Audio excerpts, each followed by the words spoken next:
What's up, you two? We're in the shop with Michael LeFevers, Slicker Graphics, and we're just having a good time and being social and all that good stuff. So, Yeah. Michael, thanks, man. What's going on? What's new in the graphics world? High prices. High prices on cost. In every and, world. You know, it's crazy. I just got a message today, and both vinyl and the laminate side of things, another price increase. So Imagine that. I know, and it's sad because you know, on our end of that side of things, it's like, at what point do you have to pass it along to the customer? We're going to try as long as we can to keep our prices where they're at. I think they're fair enough.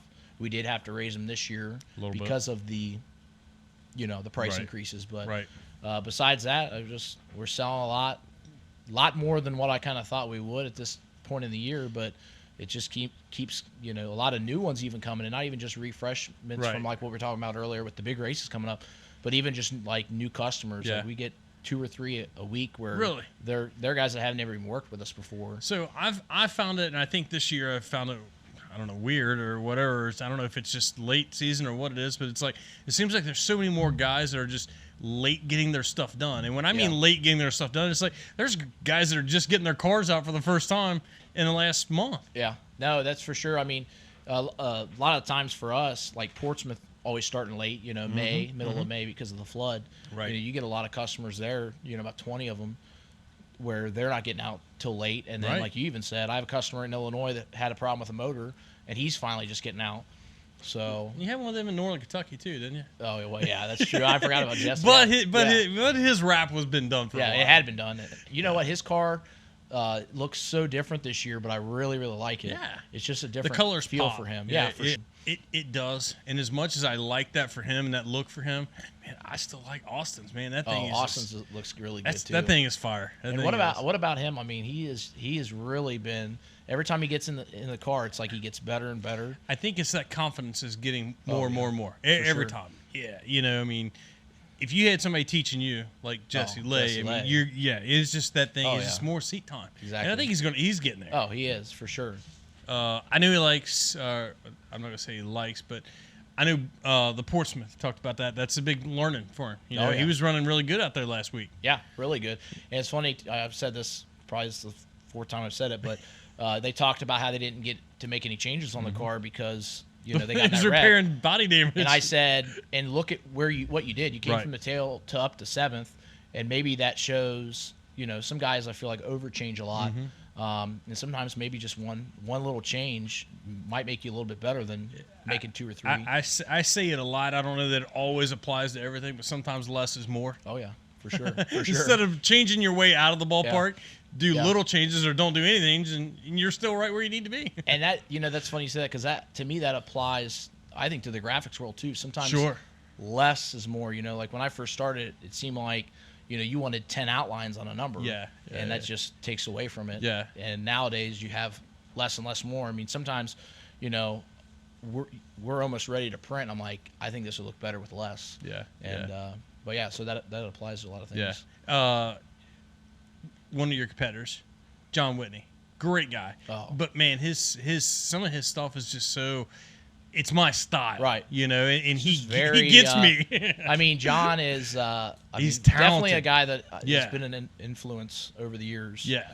I mean, just an amazing guy, and even more so all around. But in the old, painted days where they painted him on, I mean, he really, really just had the talent. I don't know how he learned and how he did the conversion, because I know he can do the modern stuff, but like he can take like the sketch design, and then transfer it in for sure. Yeah. John is a huge talent, and like I said, inspiration and guy that kind of looked up to, growing up. So the thing about his stuff is it's so easy for me to tell him what I like, because it's pretty much the same thing he likes. He likes a little bit of an old school look. I'm an older guy, and I like something that's kind of a simpler. I don't need all the flashy all the time. It's good on some stuff, but sometimes when you're 50 feet away at 100 miles an hour, you lose all that, And I think that's one thing I've noticed over the years is you have to stay with the times when it comes to design,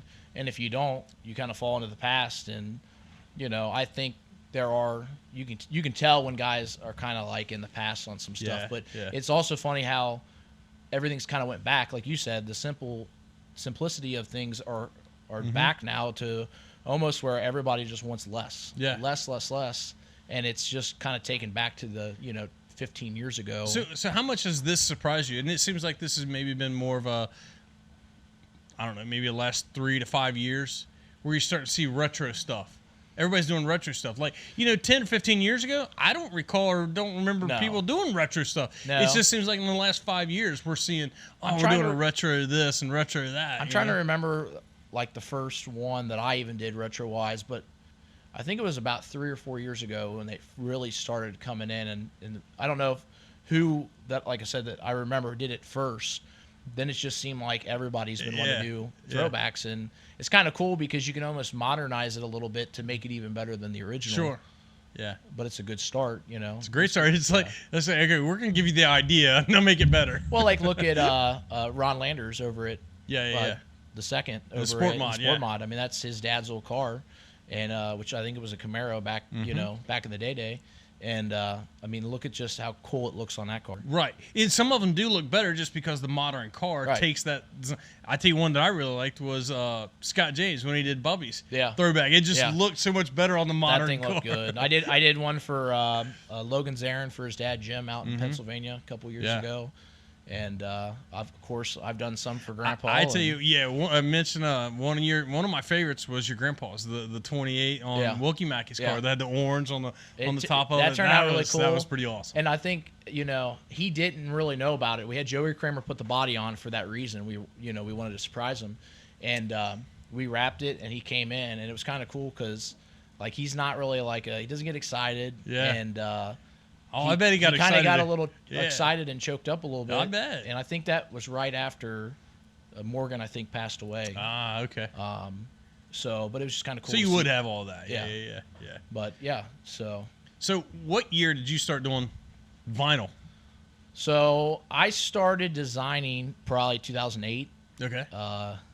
Pretty bad. Pretty bad. It's funny. I talked to some of my buddies, now, and I'm like, man, it was pretty bad back then. Yeah. But so 2008 started doing stuff for like R Factor and then that's the old video game. Yeah. Really? PC. Okay. Yeah. So that's where we started at, and then Christmas of 2009, I'm down in Baton Rouge at my mom's, and about midsummer, I think I kind of just got some feelings like I want to try this next year, try it really, really bad, and so Ronnie Douglas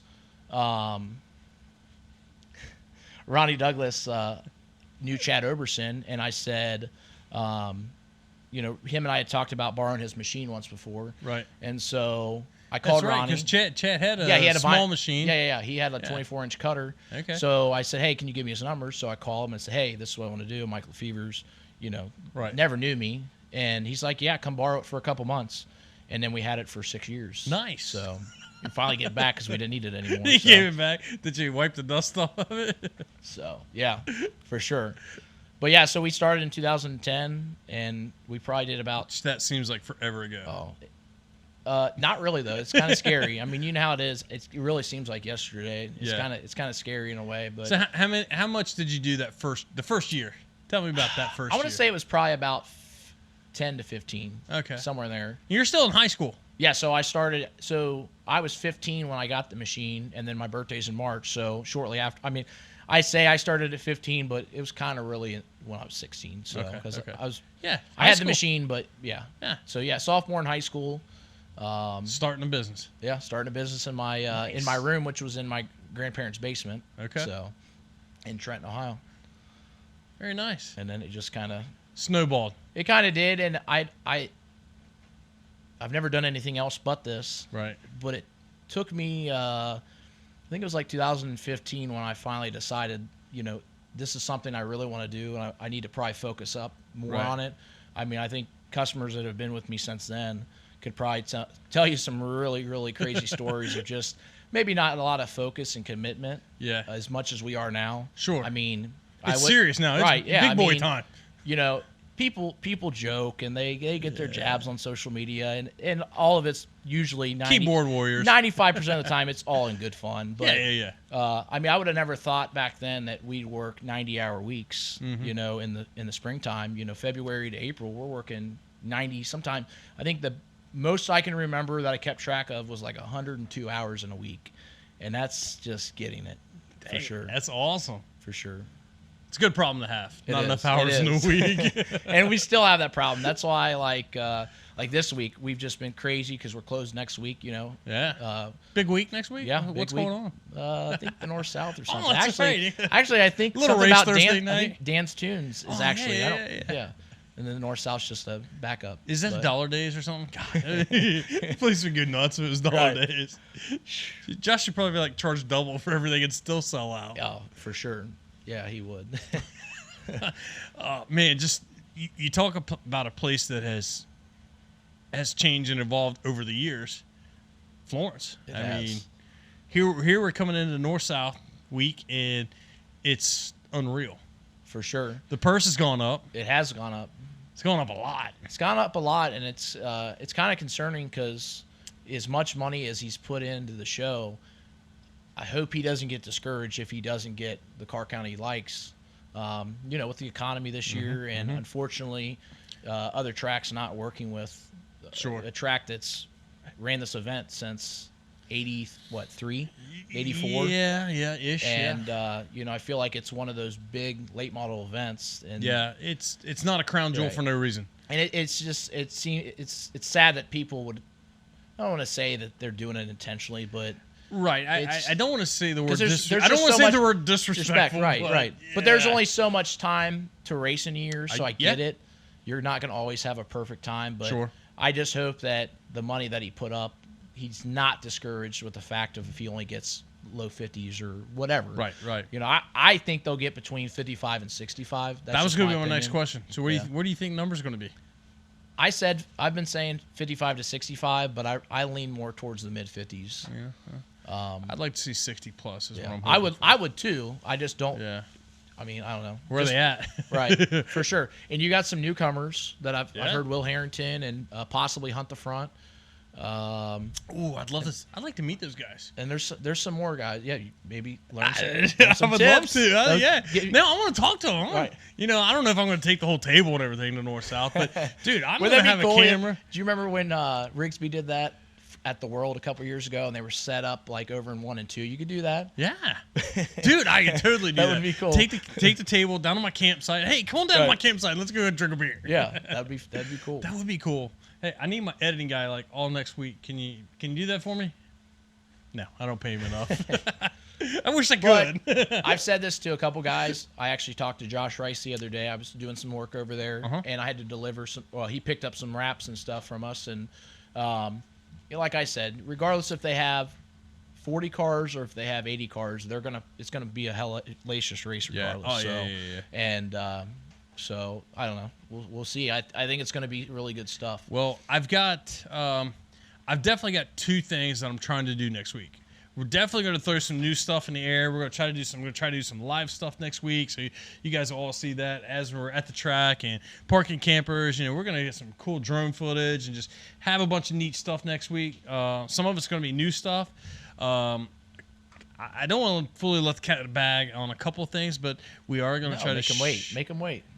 Can I give them a hint? Should I give them a hint? Maybe a little bit. You might see an episode from inside the Hall of Fame. Okay. That'd be cool. Yeah, I already know, so I can't even play along. But you know nothing. It's gonna be pretty cool though. Yeah, that's one that I've been working on for a while, and it's just one of those. You got to get the stars to line up, man. It's hard when you're dealing with multiple people and stuff on that magnitude. That you got to get everybody's schedule lined up, and sometimes it's hard to do sometimes. You know, and talking about the North South. We're involved in a couple different things. Thursday night, we're continuing the tradition of doing the Fast Time Award for a family friend, Doug Lee. Okay. Me and Jimmy Shue are doing it. I think this is the third. I think it's the third. It might even be the fourth. That's just how time flies. And unfortunately, things you kind of forget what years have went by. But so we're going to do that Thursday night to the fastest qualifier overall. And then Friday night, we're going to do a Fast Time Award for Group A and B for CJ Rayburn. Nice. And well deserved. Oh, for sure. And Gary Engel got involved with us on that, and Jeremy Creech with Wildfire Motors. Yep. And then I'm trying to think of the last one. I can't. I know.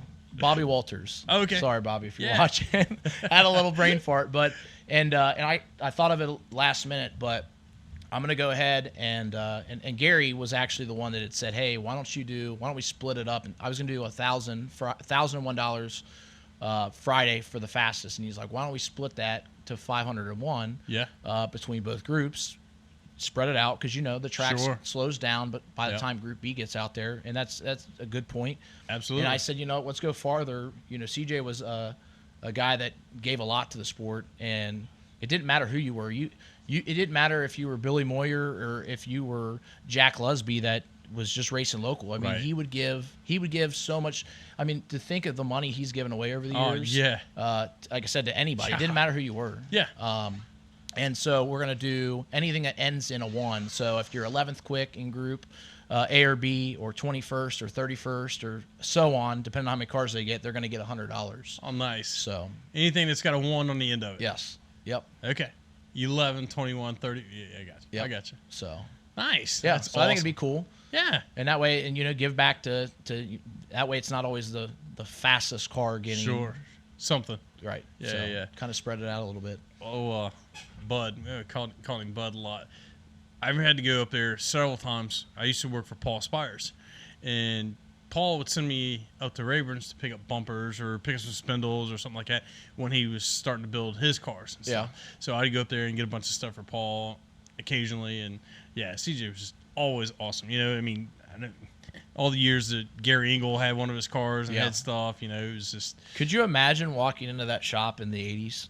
Oh my God! Just the cars they built, the parties. Yeah. I mean, a lot of fun times probably back in the 80s at that place. I tell you who could give us some of the Rayburn stories. I don't know that we could air them all, but probably not.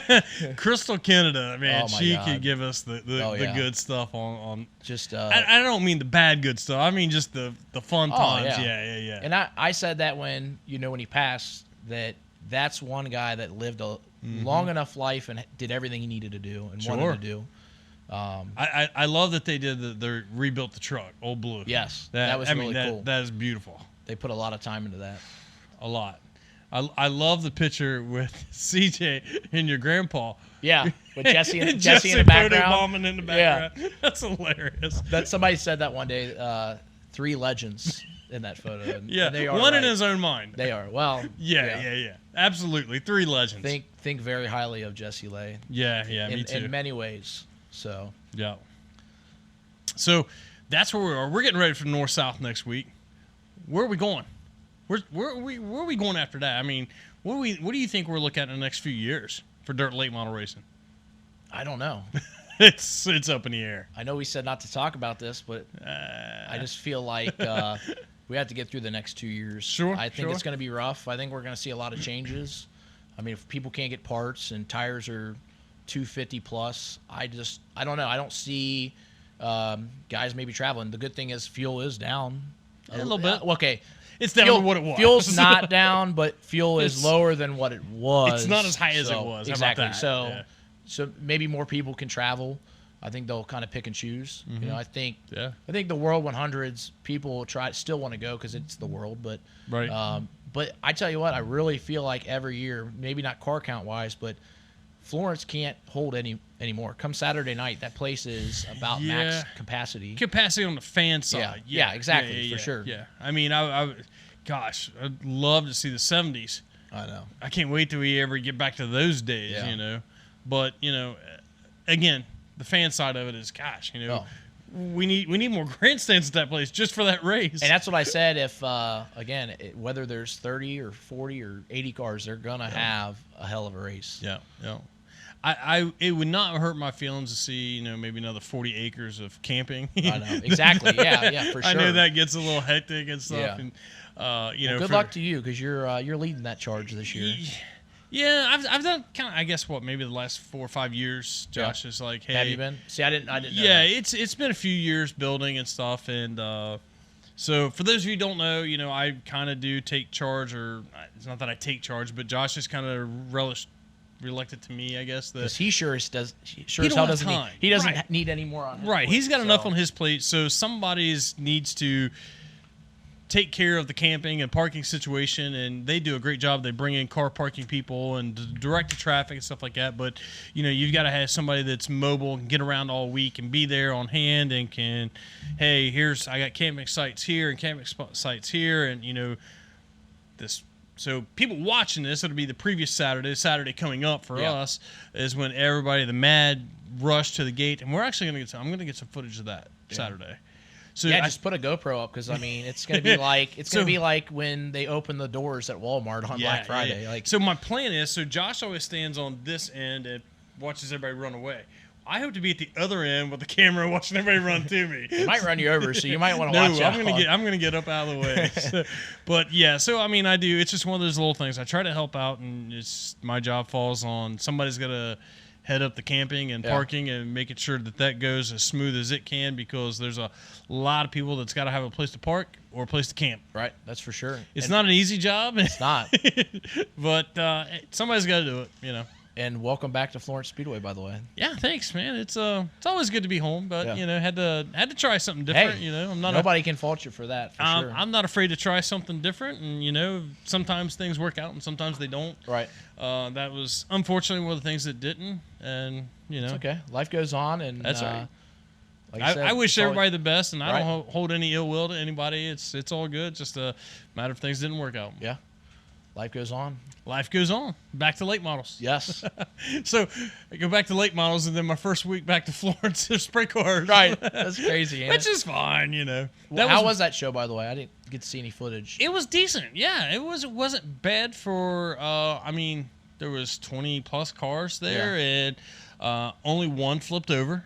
So not a bad deal. Not bad, yeah. We did get a word with the driver in the infield, so that's something that we haven't got to normally do. So I kind of do some of the co-announcing, I guess I would say, with Carl. So I get to be pit side-ish or whatever you want to call it. So I got to get a word with the driver afterwards, and man, he was really in good spirits about it. So I have to ask, because that's one thing that I don't really care for about racing anymore. Is pit reporting? Well, I like pit reporting, but I never understood when, let's just call out Dirt on Dirt only because they were the ones to really ever first do it. But you get a guy that just flipped, and then they want to stick a mic right in your face, like, well, what happened? What do you I don't know. So here's exactly how that went Saturday at Florence. So I said something, and me and Carl have been wanting to do this, and man, we want to get some more interaction with the fans, the drivers, and all that stuff. This is a perfect opportunity. Hey, we got a driver just flipped over. Let's get his take on it. So I asked Josh on the radio, it's like, hey, man, what do you think? Can I go get a word with him? And he's like, man, this guy's probably had a bad enough night. We don't need to do that. And I'm like, dude, he's got a smile on his face. I mean, he's cracking up and joking up a little bit. I think we'll be all right. He's like, let's go again. He's like, all right, let's do it. Go ahead. Carl said go for it. So it went, and from what I heard, it went really well. I hear the fans, and they liked it. Well, what's funny is sometimes you don't know what you're going to get on that mic. And you don't. You might get a pissed off guy that's just flat out calls out, certain driver. But right. Well, that SOB did it. No, he was pretty good about it. He was good, though. Yeah, he was like, man, it's just driver error. I got up on the berm a little bit too much and rolled her over. I do like having the two announcers in the fact of you're going to do the interviews in the infield. Yeah. And that's something I haven't really got to experience this year, only because you guys haven't been there that much. No, not really. It's kind of been a weird year. It's been a very weird year. My first time that I remember at Florence was 2002. And I don't remember a ton. I just remember that a certain driver caused a wreck going down the back chute, and about, I don't know, I think 6 cars got in that wreck. Mm-hmm. And Grandpa got on top of Stevie Landrum. Yeah. Was this the one where Landrum rolled?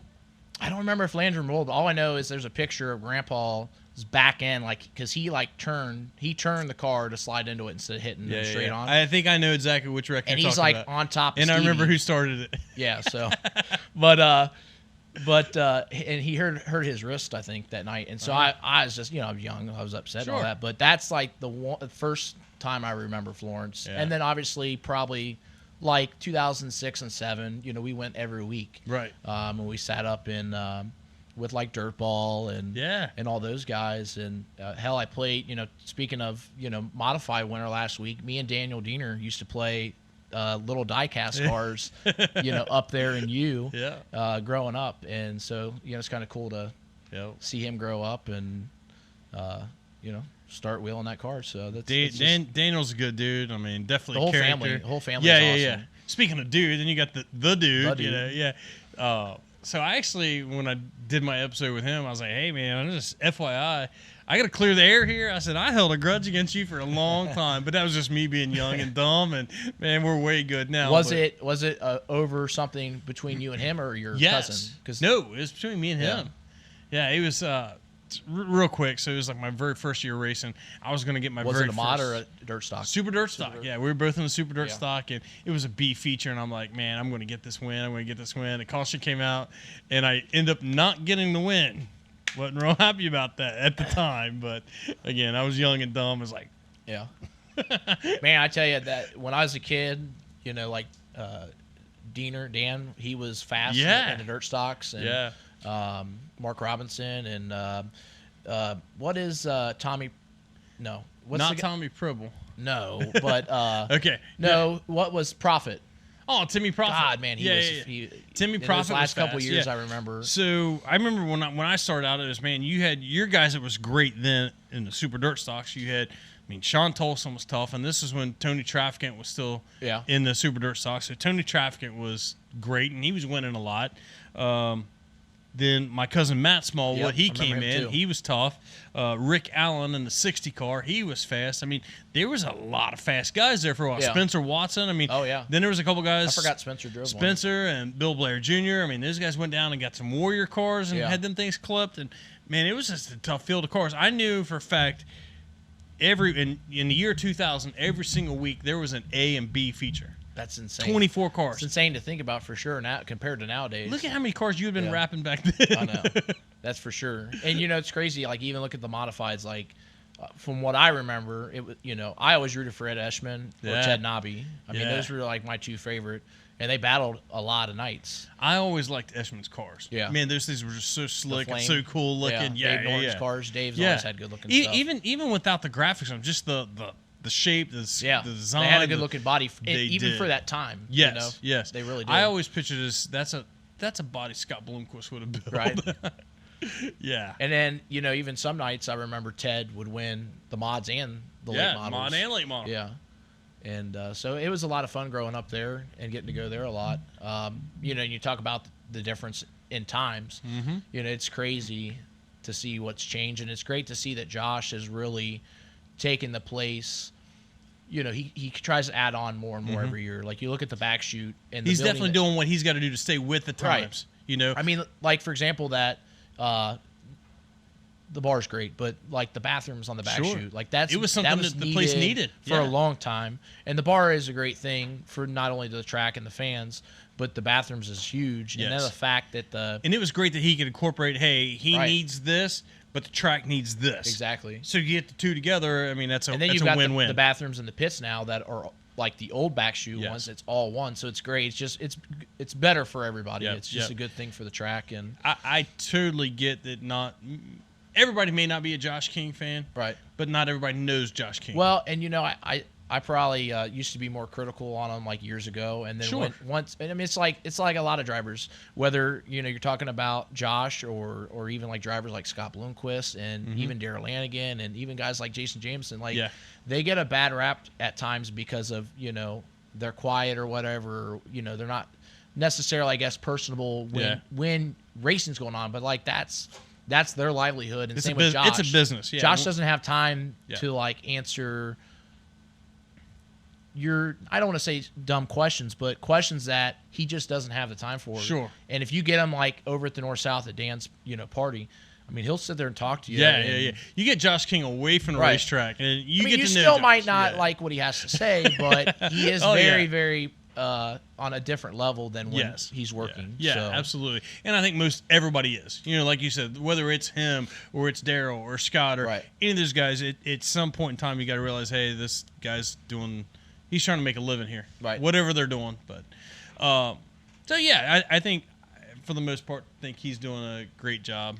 Yeah, we at least got another 10 minutes. Let's make it a little longer. It's it's north-south week. It's north-south week. On. It might go just a tad longer. Let's go a little. We haven't even got to talk about our winningest drivers, which is the next topic. You know. Did you say 30-30 at the beginning? I did not say dirty 30. We did not, so we're good.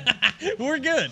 Typically, I like to say dirty 30 because it just sounds cool. We can say it, but that doesn't mean we're going to do it. But we're going to pass on that. We're going to pass on dirty 30 unless it's a 30-pack, which we don't have. Right. So, next topic is winningest drivers. This came up in a couple conversations. I've put in a phone call to Ron Jurger. Ron Jurger. Good old Ronnie. We need some stats here, bro. Come on. So we're talking about it. Give me who you think's going to be in the all-time winning. Okay, this is really a two-part question, so I'm going to lay this out there. All-time winningest late model driver at Florence. And all-time winningest. And then all-time winningest. Because, that could be two different things. Yeah, it is. You could have a guy that's won in multiple divisions and late model. So he might have a crap ton of wins. But then you might have one late model guy that's got just late models. Well, when you say that, in the multiple classes, you look at a guy like Billy Vaughn that primarily won a lot of races in the mods. And he's got some late model wins too, but not anywhere near what he had in the modified division. Sure. So that's a whole nother question right there. That's your modified winningest driver. I know. You ask that question and it's kind of scary, the fact that I feel like I know more about the 70s and 80s than I do in my modern time that I've lived. But I guess I've done so much research on the old days that I guess I've seen a lot of results and to have more of an opinion than nowadays. Yeah. Or not really nowadays, but the last 20 years. Modern era. Yeah. But, we talked about this earlier, and, who you think? Give me your top 5. Who you think it is? I would have to say Billy Teagarden had the most. I think him and Pat have to be pretty close, but Pat Patrick. Yeah, think of the years where he won a lot. So did Billy, and I think Floyd's up there. I think Grandpa's up there, and I don't know the fifth. I'd like to say the fifth could be a Stevie Landrum.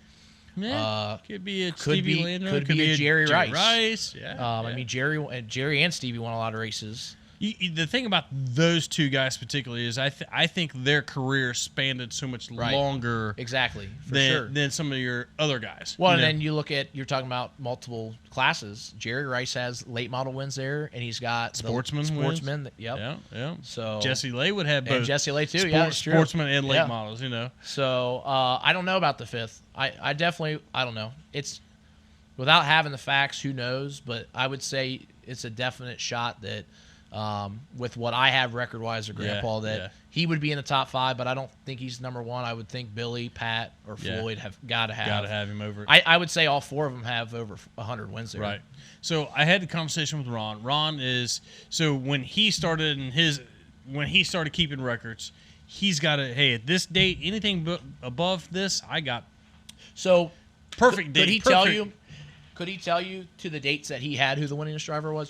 I'm not saying the old days. He has it on a spreadsheet. He's going to look it up. Because I was curious of the modern stats that he has, who is the winningest driver. But he didn't tell me that. He's got that, but he didn't tell me that. So that's a whole nother question. Can we phone a friend and ask him? Right now? Maybe. Well, we'll wait. We'll wait till after. That would be kind of cool. We might actually record that. Because I was going to say, if we got Ronnie on the phone, this would probably last another hour or 2. Oh, my God. Yeah. Have you ever tried getting on the phone with a guy? I love him, but man. always a good conversation piece. Yeah, absolutely. Just make sure you have time because, like I said, I talked to him for probably an hour one day. He was running late to softball. He was subbing on a softball team. That's where he was headed to tonight. Swear to God.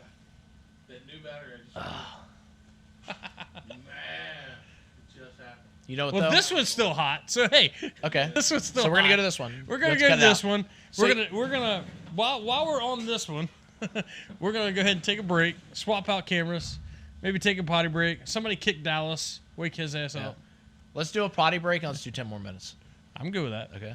Yellow flag's out, caution's out. We'll take a break and we'll be back. We had a flat tire. Dallas Miller had a flat. He's asleep. I got to pee. All right, so Slingin Dirt Media, the caution. We're going back to green flag racing, which, you know what? We occasionally do that. Sometimes we got to take a break, or sometimes we had to get dies. that tire changed on that 33 modified Dallas Miller. He got a little flat there. Dude was asleep, and he was slick out. He was over there. I don't know how he's going to hang. He's hangry. He's a little hungry. Is he hangry? Yeah.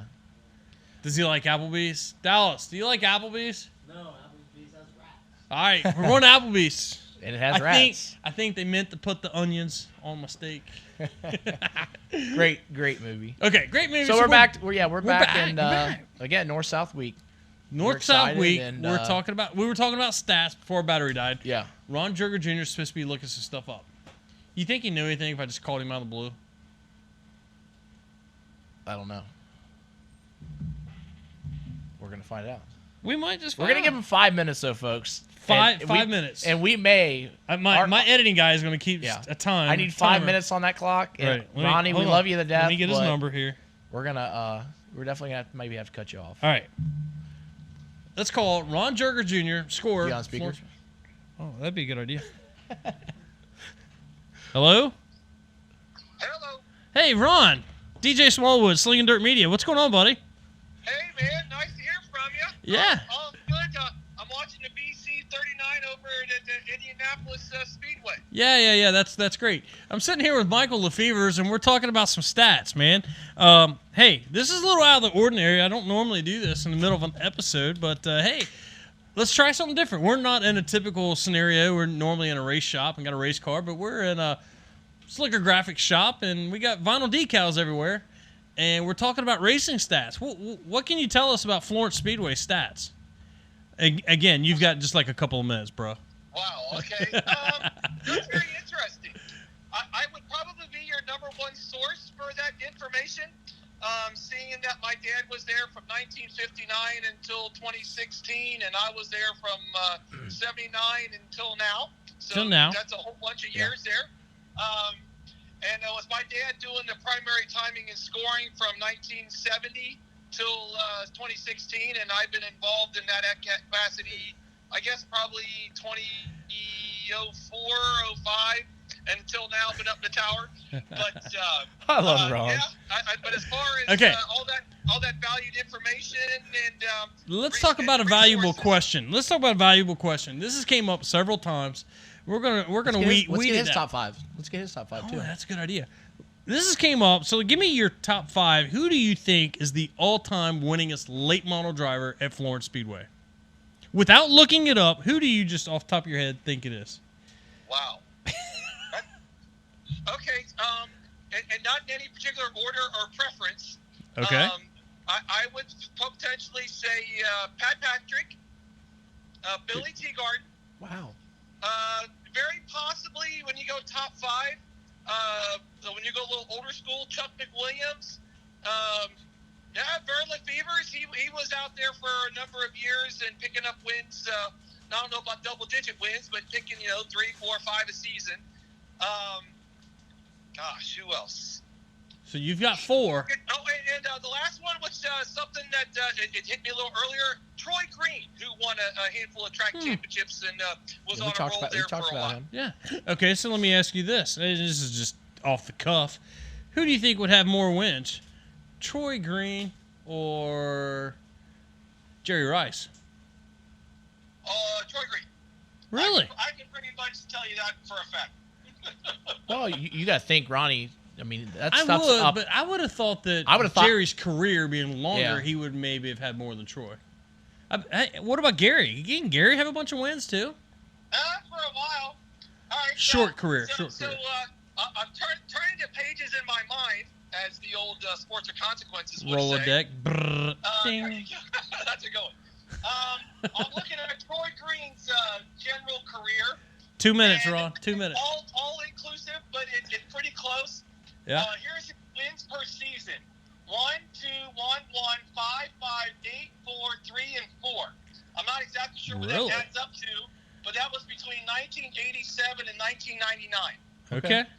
For Troy Green. And again, I didn't add those up, but that's probably 25-ish, pushing 30. Okay. No, it's definitely pushing 30. So your records, you can go driver to driver and tell you how can you do Jerry Rice like that? Yes. What's he got? Unfortunately, it won't be as conclusive because he raced past that 2000. So here's where we roll the disclaimer, so this may not be 100% accurate. Yeah, I'm still putting together data from all these different years. But here, Jerry Rice. Yeah. Yeah, go. And I'm almost there. Got this guy off of here.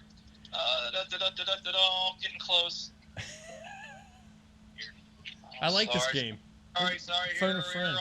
Wow. Take him off. Phone a We got friend. one. We're down to 1 minute. Okay, I lied. I'm sorry. Here we go. So Jerry Rice, I got from '88 to solidly through 2002. Uh-huh. He did run a couple of races last year. Okay. So he's actually in here. Give me the wins, Ron. He's got a 1, a 2, a 1, and a 1, and a 5. He won 5 in 2002. That's it? So From 88 that's to 02, pretty that's exclusive. it? I'm surprised at that. Well, but you got to think, too. And that's about that same era of time. Okay. Okay, I see what you're saying. Huh. Interesting. So you don't have like a... Wow. Ron, I hate to do this to you. I know we're running out of time, but you're going to have to do this for me. You're going to have to go through your stuff, your dad's stuff. People really want to know who is the all-time winningest late model driver at Florence. Can you look that up? You don't have to do it right now, but I'm giving you a homework assignment. Why? There you go. Well, I can tell you right now, if there's anybody up for the job, Ronnie. I've been trying to do a holistic view from all these years and all this paperwork that we've accumulated over the years, trying to put it all together in a resource that is easy to use. And you can do comparisons. You can do who has the not the most championships. People know those ones, but okay, Ron, we're out of time, buddy. But hey, homework assignment. I need those numbers. Yeah, I need those numbers. All right, buddy, we gotta roll. Ronnie, we'll see you.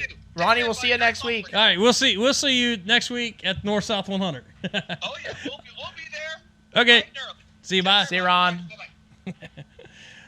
All right, so that was score at Florence Speedway. Ron Jurger Jr. Does a great job. Great guy. Yeah. Hard to have a real quick conversation, as you could tell, but great guy, and it's a good conversation. Like I said, if there's anyone, we just gotta give him some time to get. If there's anyone that's up for the task, it's him. Yeah. Actually, if I go over and help him, we'd probably be able to get it done pretty quick because that's stuff. Well, if you're up for the task, we need those numbers. That might be a long night, day, but I'm up for it. But yeah, let's what we got 5 or so more minutes left here. Maybe I was gonna wrap up, but hey, wrap it up. We got a Sleeping Beauty over here that's let's do this. Angry. You know. Let's do this. We do need to get. We probably do need to wrap it up, but I just wanted to talk about a few things as far as the company goes. And I always like to give that. Yeah. Before we wrap up, it's kind of funny, with the drivers, you get to talk about their sponsors. Yeah. But I can talk about some supporters and some people that got us to where we were. This is your time to. Who do you got to thank, buddy? Well, first off, if I'm doing a thanks list, definitely has to be my mom and dad and grandparents too. Mm-hmm. Chad Oberson, because without him, we wouldn't be sitting here right now. Borrowing a printer for 6 months. Yeah, and then for 6 years. Larry and Michelle Pickleheimer, I used some of their space for about 7-8 months prior to getting this set up. So definitely have to thank them. And then outside of our, I guess it's still a special thanks, but Lisa Clark helped us for many of years, and she really, and really Gary Marasco too. They both were like the two people that have etched a lot of the things we do here. Maybe if it's not the technical design side of things, but the way we do certain things in production and stuff like that, that's kind of carried over from things that they've kind of taught and said, let's do it this way. I've even had Tammy Gibson. Yeah. She helped us for a little while. Obviously, as you know, Dallas. Yeah. And now we got D Miller. We talk about Lisa and Gary, and as great of workers as they were and the things that they brought to the table and got me on track. Again, 2015 was about that time where it was I was coaching Mm-hmm. I mean, I coached ever since I got out of high school. You still coach? I still coach, but I'm a volunteer now, and so I don't have to be there. Like yesterday I wasn't there. Tonight I wasn't there. But I finally got serious, and that's what they kind of said. It's like, hey, it's time to either get your head out of your ass. I mean, customers were getting to the point where they were getting a little irritated, and that's why I say you talk to some of the guys. And customers get that way very easy. Oh, yeah. If you talk to some of the guys that we dealt with, I mean, I wanted to create a list, and we'd have been here way too long, but you talk to some of the people like Jason Holland or the Daltons, you know, they can probably attest to a lot of things that have gotten better over the years. And I can too. I've seen, you know, every time I see an issue, we try to work through it. But with that being said, Dallas, as far as the working production side of things, I mean, he stepped up in a big way, came in and literally learned everything pretty much in a couple weeks. And we busted out the busiest month in company history at that time, March 2021, with 96 wraps in a month. That's awesome. So hats off. Yeah. And I got a couple other buddies, Carter and Christopher Glab. They come up and help quite a bit. They have their own landscaping company, so when they get rained out or something, they'll come up and hang out, and we all just got to help each other on different stuff. So, but yeah, so just those people really helped us get to where we're at. I'm hoping I'm not forgetting anybody, but I'm pretty sure that's the bulk of it. And I guess really just have to thank our customers because, you know, even those early years, like I said, the guys that have stuck it out, I mean, I'm looking back in time in my head, I'm like, if I was those guys, I wouldn't have stuck it out. And honestly, it's funny, you know, I probably could say there might be, I don't know, 100 might be a little too much, but 50 or so guys I know for sure that left. Really? And came back. You know, so that just is a testament that's of where we've Rayburn taken things. Right. Rayburn always said they'll always be back. So, but no, I like I said, blessed to just have the company where we're at, and it, you know, as much as it is the us part of doing it, because we have to do that end of it. We wouldn't be where we're at without all the amazing customers. Sure. Whether it's a guy that races at Florence Speedway, Muller Raceway Park, Lawrenceburg, or guys that are running on tour. Brush Creek, anywhere. Yeah, anywhere. I mean, I don't care. You know, a lot, you get stereotyped a lot. And I get it. It happens. It does happen a lot in this industry, but we don't care if you race a Hornet, if you race a late model, if you race a go-kart. You want to make it look good. We're going to try to treat everybody the same. And I know not always does it happen, but we try to do our best on that. So, but 12 years in and looking forward to another 12. Good deal. So, well, I'll tell you what, it's the sponsors, the play, everything that makes everything go around. So down in the lower corner over here, throughout the show, you'll see all of our sponsor reels going up. Make sure you thank and patronize all those guys as much as possible. And something I probably should have let off with is we kind of did something a little out of the box. You know, we definitely want to get around and talk to as many people as we can that's tied to and involved in dirt racing, especially in our local area here in and around Cincinnati. And Michael LeFevers here at Slicker Graphics does that. I mean, he's well connected and does so many different things with so many different guys and so many different tracks and at different levels, like you said. So, you know, most of the time you're used to seeing a race car back here in the background, but tonight we're seeing some of Michael's equipment. We got some printers and stuff. Yeah, printers and stuff, vinyl. I know we got some video. You'll see different shots throughout the shop that, you know, hey, this is just another guy that's tied into the local dirt racing here in and around Cincinnati area. So, like I said, any of those tracks that we mentioned, the Brush Creek, the Florence, the Lawrenceburg, the Moeller, and God, what's your farthest customer?